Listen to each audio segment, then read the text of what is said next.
In January 1985, a baby girl was born into $2.3 billion. Her grandfather owned the largest private shipping fleet on Earth. Her step-grandmother was Jacqueline Kennedy. Her mother would be dead before the child turned 4. Her name was Athena Onassis, and by age 18, she controlled a fortune so vast that 4 lawyers managed every purchase she made as a child. But in a rare interview, she said something that shocked everyone who heard it. "If I could, I would burn every last dollar." She wanted to destroy her inheritance, and she wasn't alone. But this isn't a story about money. It's about what money cannot buy: mothers, childhoods, peace. In this video, I'll show you 3 women who inherited billions and found only heartbreak. By minute 6, you'll see the document that left a 3-year-old orphan in control of a shipping empire. By minute 24, you'll discover why an 11-year-old inherited half of the world's most famous fashion house. And by minute 42, I'll reveal the 1934 trial that newspapers called the trial of the century, where a 10-year-old was forced to testify against her own mother. Let's start with the last of the Onassis line. Athena Onassis Rousel entered the world on January 29, 1985. The location was the American hospital of Paris. The circumstances were extraordinary.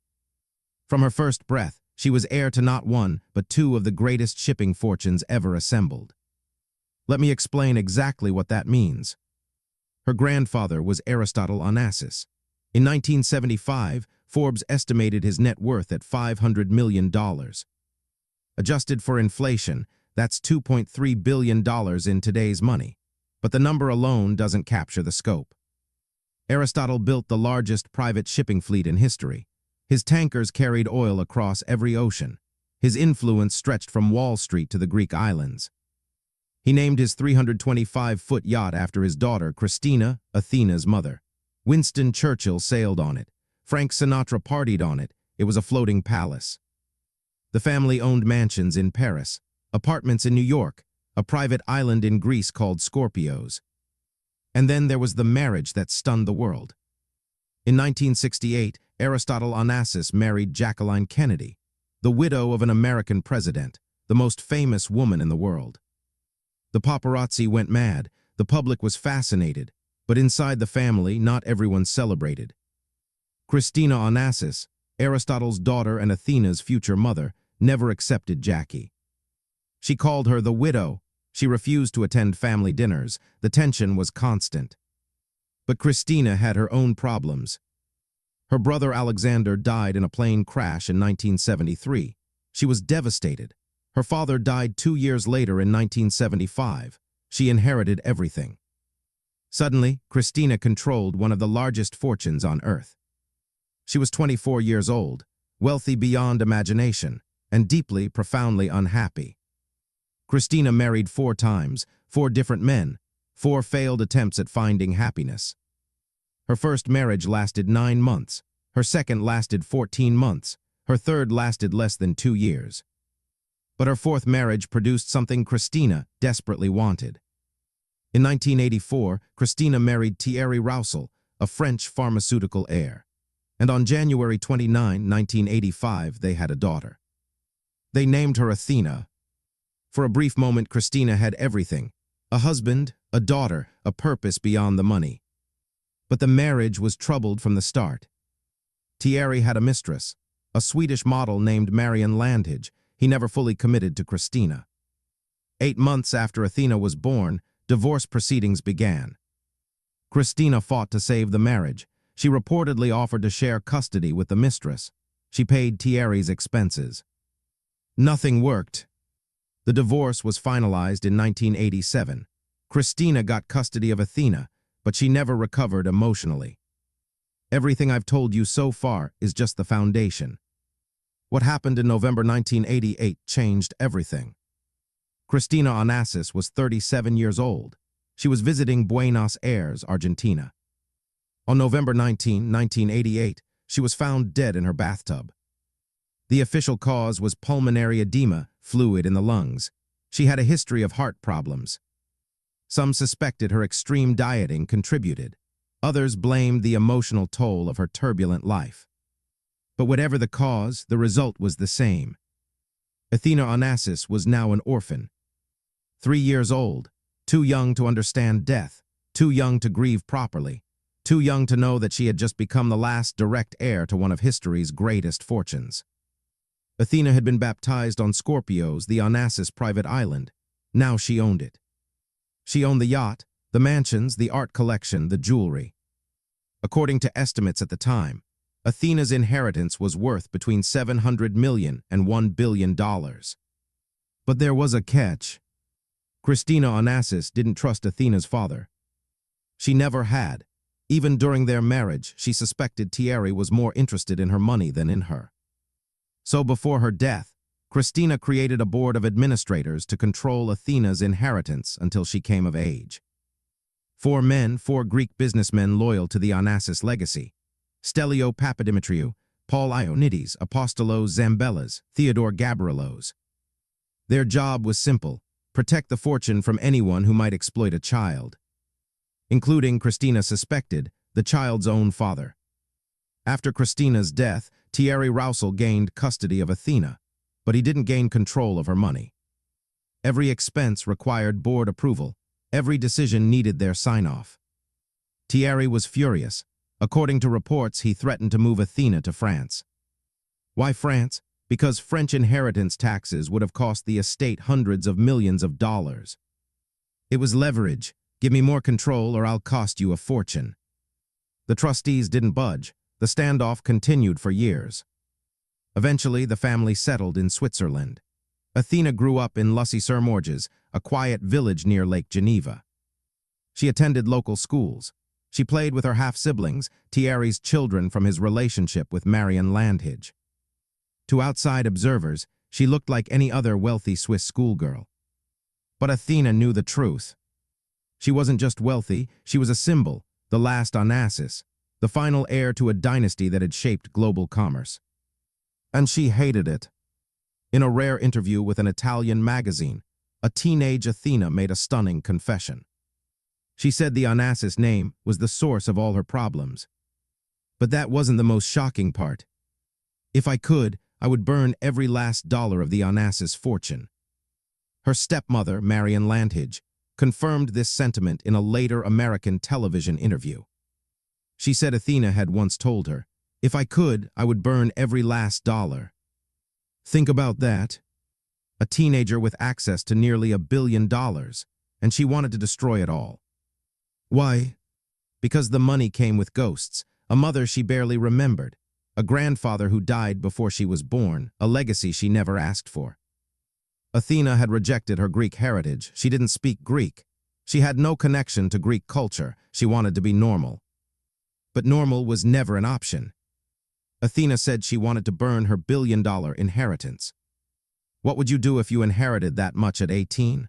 Would you embrace it, run from it, try to do something meaningful with it? Tell me in the comments. I read every single one. On January 29, 2003, Athena turned 18. And everything changed. Under the terms of her mother's will, Athena now had direct access to a portion of her inheritance. Conservative estimates put the figure between $700 million and $1 billion. She was instantly one of the wealthiest teenagers on the planet.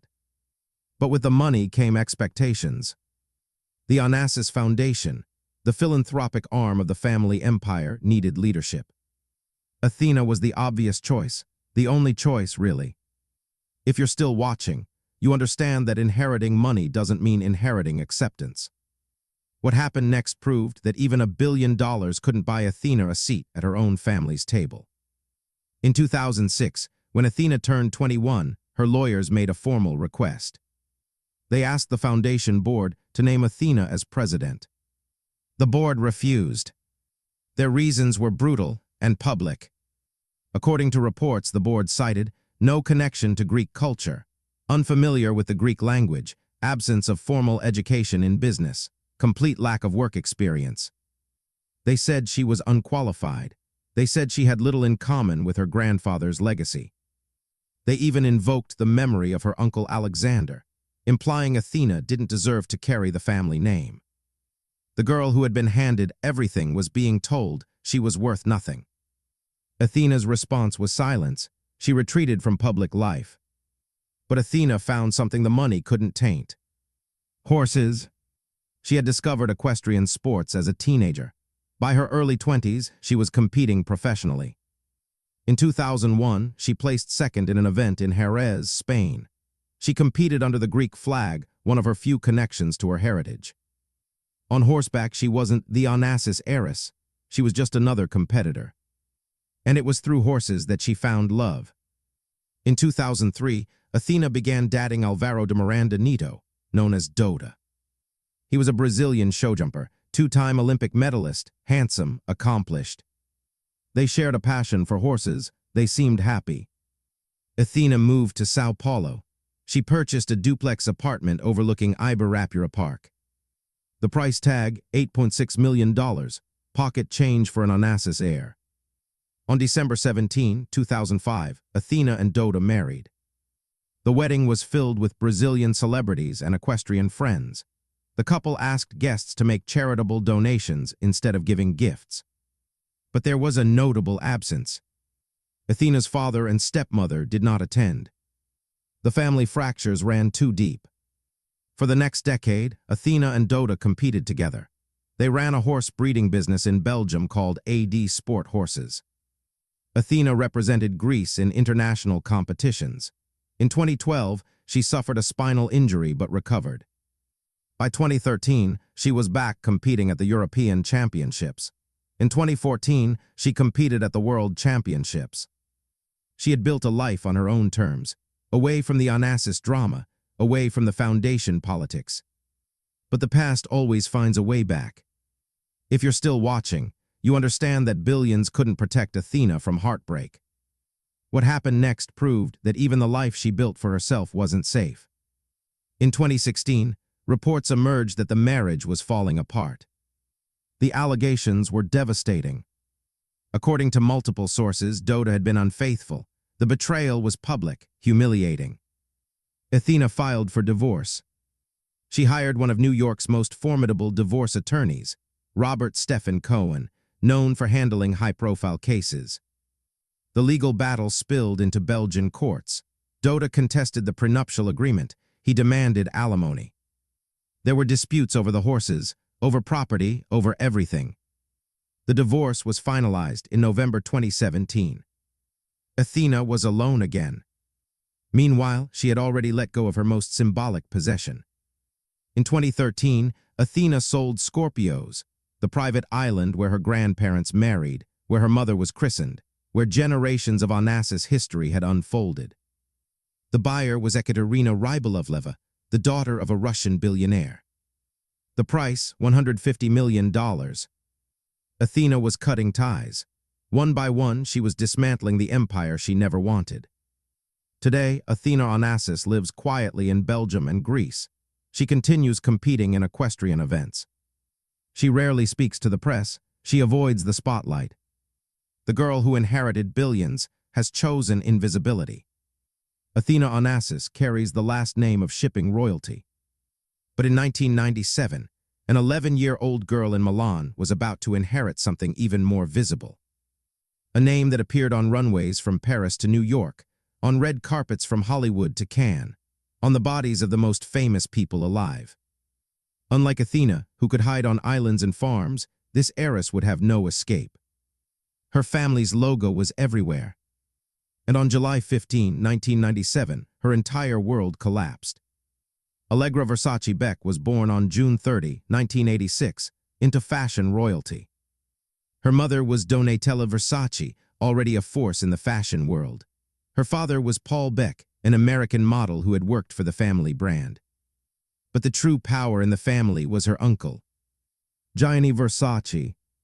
If you've ever seen a red carpet, you've seen his work. If you've ever heard the word supermodel, you've felt his influence. Gianni Versace didn't just design clothes, he invented an aesthetic. Bold prints, daring cuts, colors that screamed confidence. His runway shows were spectacles, part fashion, part theater, part cultural moment. Madonna wore Versace, Elizabeth Taylor wore Versace. Princess Diana wore Versace, and became even more iconic doing so. But Gianni's greatest collaborator was his sister. Donatella was more than a family member. She was his muse, his confidant, his fiercest critic. He trusted her instincts completely. When she said a design wasn't working, he listened. She ran the Versace line, the younger, edgier diffusion brand. She brought rock and roll energy to haute couture. And little Allegra grew up in the middle of all this. Her uncle adored her. She attended fashion shows as a toddler. She played in design studios filled with silk and leather. She was the princess of a fashion kingdom.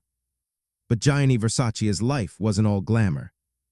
Gianni was born in 1946 in Reggio Calabria, a small city at the southern tip of Italy. His mother was a dressmaker. As a child, Gianni would sit in her workshop, watching her transform fabric into art. He learned to sew before he could drive. He understood construction before he understood fame. In 1972, he moved to Milan, the heart of Italian fashion. By 1978, he had launched his own label. Within a decade, he was one of the most celebrated designers on earth. His empire was worth hundreds of millions. His name was synonymous with luxury. And in 1992, he purchased a mansion in Miami Beach. Casa Casuarina, originally built in 1930, inspired by the oldest house in the Western Hemisphere. Gianni spent $33 million renovating it. He filled it with art, with mosaics, with opulence. It became his American retreat, his sanctuary from the chaos of fashion weeks. It would also become the site of his murder. Everything I've told you about Gianni Versace, the success, the celebrity, the empire, matters for one reason. An 11-year-old girl was about to inherit half of it. And she had no idea what was coming. The morning of July 15, 1997, started like any other morning at Casa Casuarina. Gianni Versace walked to a nearby cafe to buy magazines. He returned around 8:45 a.m. As he climbed the steps to his front door, a man approached from behind. Gianni Versace was shot and killed on the steps of his own home. He was 50 years old. I won't dwell on the details of his death. The killer was later found. The case was closed. What matters for this story is what happened next. In Milan, an 11-year-old girl named Allegra Versace was about to learn that her beloved uncle was gone, and that she had just inherited half of everything he built. Gianni Versace's will contain a surprise. He left 50% of his fashion empire to his niece, Allegra. Not to his sister Donatella, not to his brother Santo, who ran the business operations. To an 11-year-old girl. The stake was worth approximately $800 million. Allegra Versace became one of the wealthiest children on the planet overnight. But first, the family had to survive the immediate aftermath. Donatella was devastated. Gianni was more than her brother. He was her creative partner, her mentor, her best friend. And suddenly, she was expected to lead the company he built. The fashion world watched. Critics wondered if the brand could survive without Gianni's genius. Donatella answered with runway shows, with new designs, with the same audacity her brother had championed. The brand survived, then it thrived. But young Allegra faced a different challenge. While her mother navigated boardrooms and fashion shows, Allegra went to school. She attended the British School of Milan. Her parents tried to give her a normal education. But how do you have a normal childhood when you own half a fashion empire? Photographers followed her. Journalists speculated about her. Every public appearance was documented. The Versace name was printed on billboards around the world. There was no hiding. As she grew older, Allegra sought distance. She enrolled at Brown University in the United States. She studied French and art history. Later, she attended UCLA. She pursued theater studies. She was building an identity separate from fashion, separate from the logo, separate from the tragedy. You might think inheriting $800 million would make life easier. But Allegra Versace learned what Athena Onassis learned: money can't buy peace. And both women, heirs to unimaginable fortunes, faced struggles that no amount of wealth could prevent. In the mid-2000s, photographs of Allegra began appearing in tabloids. Something was wrong. Her appearance had changed dramatically. She looked frail, Observers expressed concern. I'm going to be careful here, because this is someone's private health struggle. What we know is that Allegra was fighting a personal battle. The pressure of her inheritance, the loss of her uncle, the constant public scrutiny, it all took a toll. At the same time, her mother Donatella was fighting her own demons. Donatella later spoke publicly about personal struggles she faced during this period. According to reports, her friend Sir Elton John organized an intervention in 2004. Donatella sought professional help. She entered treatment. She came out stronger. In later interviews, she credited that moment as a turning point. Both mother and daughter were fighting. Both would emerge on the other side. On June 30, 2004, Allegra Versace turned 18. Under the terms of Gianni's will, she now had full access to her inheritance. She was officially one of the wealthiest young women in the world. But unlike some heirs who immediately embrace public life, Allegra chose privacy. She continued her studies. She stayed out of the spotlight as much as possible. In 2011, Allegra took a more active role in the family business. She joined the Versace board of directors. It was a significant step. She was no longer just an heir, she was a decision maker. In 2014, the Versace family made a strategic move. They sold a 20% stake in the company to the Blackstone Group, a major private equity firm. The deal valued Versace at $1.4 billion. The investment funded expansion. New flagship stores opened in New York, Paris, Shanghai. The brand was growing again. Gianni's vision was reaching new markets. Donatella rebuilt an empire while battling personal struggles. Allegra chose to stay private while inheriting public pressure. Which path would you choose, the spotlight or the shadows? Let me know in the comments below. In 2018, the fashion world received major news. Michael Kors Holdings, later renamed Capri Holdings, acquired Versace. The price tag, $2.12 billion. Donatella remained as creative director. The family retained a significant stake in the new parent company. Allegra's portion of that stake made her worth hundreds of millions in Capri Holdings equity alone. Today, Allegra Versace lives a remarkably private life. She attends some fashion events. She reportedly maintains close relationships with her family. But she has never sought the spotlight that her inheritance could have provided. The Medusa logo still appears on runways worldwide. Celebrities still wear Versace on red carpets. And Allegra Versace, the 11-year-old who inherited a fashion empire the day her uncle was killed, has found her own quiet path. Two dynasties, shipping and fashion. Both built in the 20th century. Both inherited by young women who never asked for the burden. But the oldest American fortune tells the most disturbing story. In 1934, a 10-year-old girl sat in a New York courtroom. Newspapers called her the poor little rich girl. Her family name was Vanderbilt. And her story begins with a custody battle that shocked the nation. Gloria Laura Vanderbilt was born on February 20, 1924, into American aristocracy. The Vanderbilt name was more than famous, it was foundational. Her great-great-grandfather was Cornelius Vanderbilt, known as the Commodore. He built a shipping and railroad empire that made his family the wealthiest in America. When he died in 1877, he was worth $100 million. That's approximately $2.5 billion in today's money. Gloria's grandfather was Cornelius Vanderbilt II. He was the chairman of the New York Central Railroad. He epitomized Gilded Age wealth. He built the Breakers, the legendary mansion in Newport, Rhode Island. 70 rooms, ocean views, marble imported from Italy. He also built a Vanderbilt mansion on Fifth Avenue in Manhattan, 130 rooms, an entire city block. That mansion is gone now, but the Breakers still stands as a monument to impossible wealth. Gloria's father was Reginald Claypool Vanderbilt. He inherited $40 million. In today's money, that's approximately $700 million. But Reginald had problems. He gambled, he drank heavily, he spent recklessly.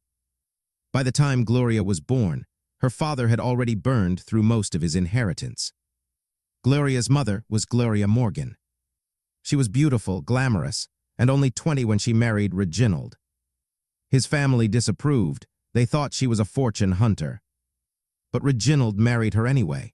Their daughter was born just 2 years later. Gloria Vanderbilt was 15 months old when her father died. Reginald Vanderbilt died of complications from his lifestyle. Years of excess had destroyed his health. He left almost nothing to his widow. He had spent it all. But he had made one provision, a trust fund for his daughter Gloria. $4 million, held in trust until she came of age. Her mother, Gloria Morgan, received an annual allowance to care for her, $50,000 a year. That's nearly $1 million annually in today's money, just to raise one child. Gloria Morgan had an allowance most people would dream of. But she spent very little of it on her daughter. What happened next would be called the trial of the century. Gloria Morgan didn't stay in America to raise her daughter. She went to Europe, Paris, London, Monte Carlo. She attended parties with royalty. She vacationed on the Riviera. She lived the life of an international socialite.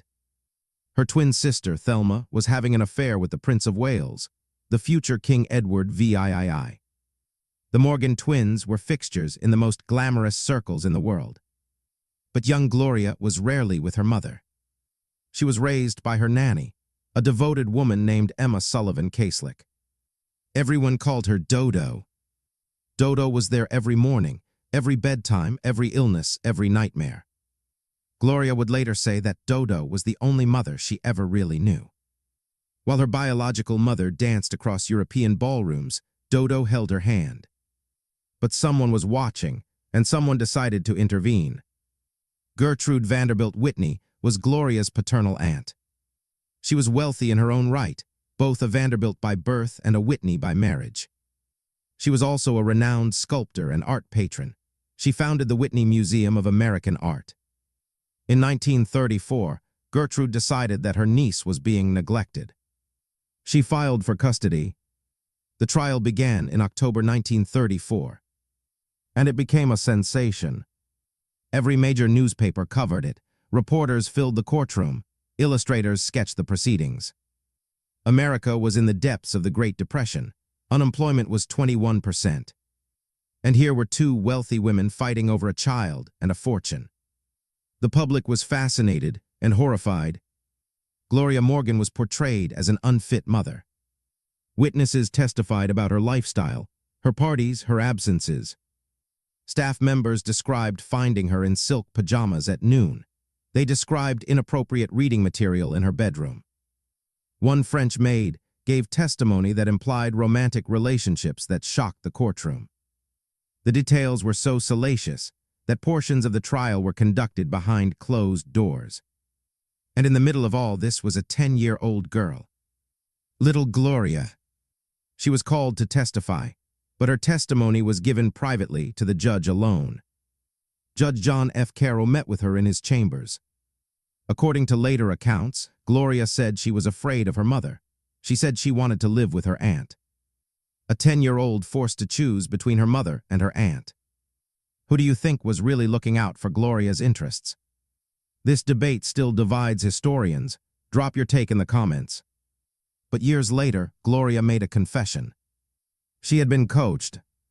In her memoirs, Gloria admitted that she had rehearsed testimony. She had exaggerated. She had even fabricated one particularly cruel story. She was 10 years old. She didn't understand what she was doing. She only knew that the adults around her expected certain answers. The verdict came down. Gertrude Whitney won custody. Gloria Morgan was reduced to weekend visits, supervised, controlled. She was publicly branded an unfit mother. Her reputation was destroyed. But there was another casualty. Dodo, the nanny who had raised Gloria, the only maternal figure she'd ever known. She had testified against Gloria Morgan. She had sided with Gertrude. And as punishment, she was banned from seeing young Gloria. Gloria later said that losing Dodo was worse than losing her mother. She had been separated from the one person who truly loved her. Gloria went to live with her Aunt Gertrude. But Gertrude was not a warm woman. She was distant, formal. Gloria was sent to boarding schools. She was isolated from other children who teased her about the trial. The newspapers called her the poor little rich girl. She would spend the rest of her life trying to escape that label. By 17, Gloria was desperate for escape. She found it, or thought she found it, in marriage. Her first husband was Pat Sicko, a Hollywood agent 16 years her senior. He had rumored connections to organized crime. He had been questioned about the suspicious death of his previous wife, actress Thelma Todd. The marriage was a disaster. Sicko was cruel. The marriage lasted 4 years. Gloria escaped with emotional scars and a determination to find better. Her second husband was Leopold Stokowski. He was 63 years old. She was 21. He was a world-famous conductor, known for Disney's Fantasia. They had 2 sons together, Leopold Jr. and Christopher. But Stokowski was controlling. He lied about his aristocratic background. The marriage ended after 10 years. Her third husband was Sidney Lumet, the acclaimed film director. Gloria wanted to act, to write, to create. But Lumet discouraged her ambitions. He wanted a wife, not a collaborator. They divorced after 7 years. And then she found Wyatt Cooper, a writer from Mississippi, charming, kind, not from money. They married in 1963. Gloria was 39. For the first time, she felt truly loved. They had 2 sons together, Carter, born in 1965, Anderson, born in 1967. Yes, that Anderson Cooper, the CNN journalist. But Gloria didn't just find love, she built something of her own. In the late 1970s, she launched a line of designer jeans. Gloria Vanderbilt jeans, her signature swan logo on the pocket. They were revolutionary, fitted, fashionable, accessible. At its peak, the brand was selling millions of dollars worth of product. For the first time, Gloria was wealthy from something she had created. In a 1985 interview, she said, "The money I've made has a reality to me that inherited money doesn't have." She had finally escaped the poor little rich girl label. She was a businesswoman, an artist, a success on her own terms. But tragedy was not finished with Gloria Vanderbilt. On January 5, 1978, Wyatt Cooper died during heart surgery. He was 50 years old. Gloria was devastated. The love of her life was gone. But the worst was yet to come. 10 years later, July 22, 1988. Carter Cooper was 23 years old. He was visiting his mother's apartment in New York. Something was wrong. Carter was experiencing a severe reaction to medication he'd been taking for asthma. Gloria watched her son fall from the terrace. She tried to reach him. She begged him to stop. She grabbed for him. But she couldn't save him. Gloria later wrote a book about losing Carter, a mother's story. She said talking about him kept his memory alive. "I want people to know who he was." After losing her son, Gloria could have retreated from life. Instead, she did something remarkable. She kept creating. Gloria painted, she wrote poetry, she published memoirs. At 85, she even wrote a piece of adult fiction. At 90, she joined Instagram. She posted photos of her paintings. She gained over 100,000 followers. She was still creating, still sharing, still refusing to be just the poor little rich girl. Gloria Vanderbilt died on June 17, 2019. She was 95 years old. Her son Anderson was by her side. He announced her death publicly with love and grace. She had survived the trial of the century, 4 marriages, financial betrayals, the death of a child. And she had kept creating until the very end. The poor little rich girl had become something much more. She had become herself. 3 women, 3 continents, 3 centuries of accumulated wealth. Athena inherited shipping empires that literally moved the world's goods. Allegra inherited a fashion house whose logo defined luxury. Gloria inherited a name that built American infrastructure. But look closer at their stories, and you'll find the same pattern. Mothers lost too young. Childhood spent in courtrooms and headlines. Billions that couldn't buy back what they'd lost. Athena wanted to burn her inheritance. Allegra retreated from the spotlight, her name demanded. Gloria said the money she made herself, felt more real than what she inherited. Perhaps that's the lesson hidden in these stories. Inherited wealth can provide everything, except the one thing we actually need: the chance to become ourselves. Which of these three women's stories affected you most? Was it Athena, who inherited billions but couldn't inherit a mother? Allegra, who got a fashion empire but lost her childhood? Or Gloria, who spent 95 years proving she was more than a poor little rich girl? Tell me in the comments. I read every single one. And if you know another heiress whose story deserves to be told, drop that suggestion too. Until next time,